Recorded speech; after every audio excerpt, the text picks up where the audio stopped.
Kesuksesan STY dan Timnas Indonesia yang dibenci negara ASEAN. Bukti semakin majunya Timnas Indonesia di tangan Sintayong menjadi tamparan keras bagi negara-negara ASEAN. Bagaimana tidak, Timnas Indonesia dikomandoi pelatih asal Korea Selatan Sintayong mampu membuat gebrakan besar di kancah ASEAN, Asia, bahkan mampu mencuri perhatian di kancah dunia. Diawali dengan suksesnya Timnas Indonesia ke Piala Asia jalur kualifikasi, mampu lolos ke 16 besar Piala Asia dengan skuad termuda di ajang itu yang sempat membuat tim sekelas Australia kerepotan.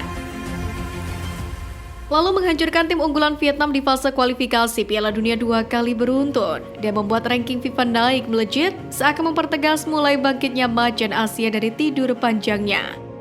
Proyek naturalisasi atau merekrut pemain keturunan berdarah Indonesia dari pemain-pemain kelas Eropa menjadi penyempurna skuad yang dibangun STY dari tahun 2019 itu. Kini negara-negara ASEAN menjadi teritori Timnas Indonesia untuk berlaga di kompetisi internasional itu mulai tak senang, yakni dengan kemajuan Timnas Indonesia di tangan The Silent Foxes. Mulai dari Vietnam yang terus mengkritik pemain naturalisasi, tak hanya medianya, tetapi juga pemain-pemain Vietnam yang mencoba untuk memprovokasi dengan cara meremehkan. Terbaru Vietnam merasakan buah dari mulut besar mereka dengan dibuat hancur lebur oleh Timnas Indonesia di ajang kualifikasi Piala Dunia dan Piala Asia. Ada juga media Malaysia yang seakan tak terima kenyataan jika Timnas Indonesia sudah jauh melampaui Timnas Malaysia dengan menyebut kekuatan Timnas belum teruji. Media Malaysia and World Football M tak terima ranking FIFA Timnas Malaysia disalip skuad Garuda. Mereka pun menantang Timnas Indonesia. Dalam tantangannya ini, jika Timnas Indonesia memang hebat, coba gelar laga uji coba kontra Timnas Korea Selatan. Jika benar Timnas Indonesia sanggup imbang atau bahkan menang atas Korea Selatan, One Football M akan mengakui kehebatan dari skuad Garuda. Namun jika sebaliknya Timnas Indonesia tumbang di tangan Korea Selatan, mereka tak akan mengakui kehebatan dari Timnas Indonesia.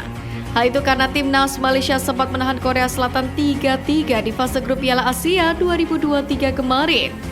Selain itu ada pelatih Filipina yang sesumbar mampu mengalahkan skuad Garuda jelang pertemuan mereka di bulan Juni mendatang. Pelatih asal Belgia bahkan sudah sesumbar bakal meraup 6 poin di 2 laga sisa tersebut, termasuk saat jumpa dengan Timnas Indonesia.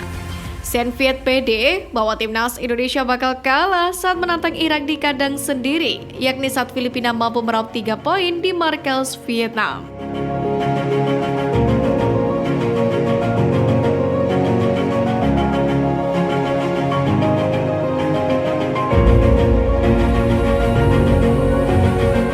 Media Belanda bangga dengan pencapaian Timnas Indonesia. Media Belanda ESPN NL soroti sejumlah pemain kelahiran negeri kincir angin yang turun di laga Timnas Indonesia versus Timnas Vietnam. Duel itu terjadi dalam ajang kualifikasi Piala Dunia 2026 zona Asia. Dalam laga itu, skuad Garuda sukses menang dengan skor 1-0. Gol sematawayang dalam laga itu dicetak oleh Eki Maulana Fikri.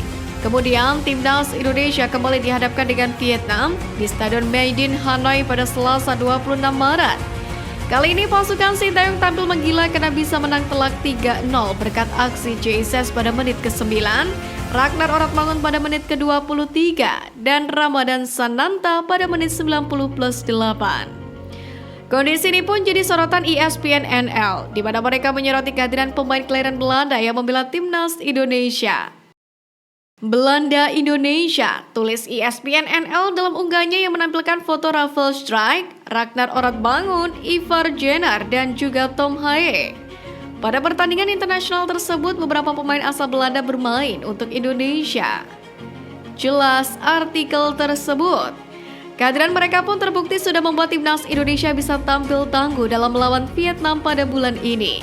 Bahkan kemenangan 3-0 di Stadion Maidin membuat Timnas Indonesia mengukir sejarah baru. Timnas Indonesia pun akhirnya akhiri kutukan 20 tahun tak pernah menang di markas Vietnam. Kini menarik menantikan kiprah skuad Garuda di laga-laga lainnya.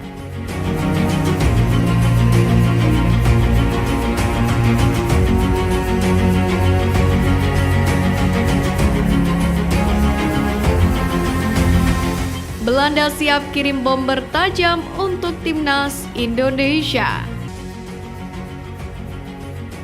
Striker FC Utrecht Ole Roemeny berbicara soal kemungkinan dirinya menjalani naturalisasi sebagai warga negara Indonesia untuk timnas Indonesia. Bahkan Ole Roemeny mengaku sudah bicara dengan Erick Thohir. Ole Roemeny merupakan pemain keturunan Belanda yang darahnya diturunkan dari sang nenek. Dalam sebuah wawancara dengan sebuah akun YouTube, Ole Roemeny menceritakan dirinya lewat FaceTime. Ole Roemeny juga bercerita dia merupakan teman dari Ragnar Oratmangun dan Martin Paes yang baru saja menjalani naturalisasi. Sebelumnya pelatih timnas Indonesia Sintayong menyebutkan akan ada pemain naturalisasi baru sebelum Juni 2024. Hal itu bahkan dikonfirmasi Sintayong sendiri dalam Instagram Ketua Umum PSSI Erick Thohir.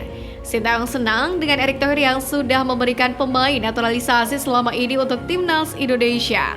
Menurut Sintayong, pemain naturalisasi terbukti membuat timnas Indonesia makin maju.